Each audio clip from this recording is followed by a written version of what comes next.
వాళ్ళకి trade union హక్కులు ఇవ్వాల్సిన అవసరం ఉంది అధ్యక్ష.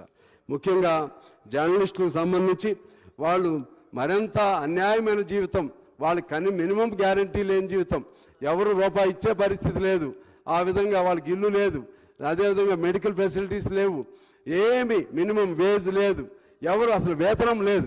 అందువలన జర్నలిస్టులకు సంబంధించి కూడా వాళ్ళకు పాలసీ పెట్టాలి, వాళ్ళ బ్రతుకు తెరువు కూడా చూడాల్సినటువంటి అవసరం ఉంది అధ్యక్ష. అదేవిధంగా గ్రానైట్లో అదేవిధంగా వాళ్ళకి ట్రేడ్ యూనియన్ హక్కులు ఇవ్వాల్సిన అవసరం ఉంది అధ్యక్ష. ముఖ్యంగా జర్నలిస్టులకు సంబంధించి వాళ్ళు మరింత అన్యాయమైన జీవితం, వాళ్ళకి మినిమం గ్యారంటీ లేని జీవితం, ఎవరు రూపాయి ఇచ్చే పరిస్థితి లేదు, ఆ విధంగా వాళ్ళకి ఇల్లు లేదు, అదేవిధంగా మెడికల్ ఫెసిలిటీస్ లేవు, ఏమి మినిమం వేజ్ లేదు, ఎవరు అసలు వేతనం లేదు. అందువలన జర్నలిస్టులకు సంబంధించి కూడా వాళ్ళకు పాలసీ పెట్టాలి, వాళ్ళ బ్రతుకు తెరువు కూడా చూడాల్సినటువంటి అవసరం ఉంది అధ్యక్ష. అదేవిధంగా గ్రానైట్లో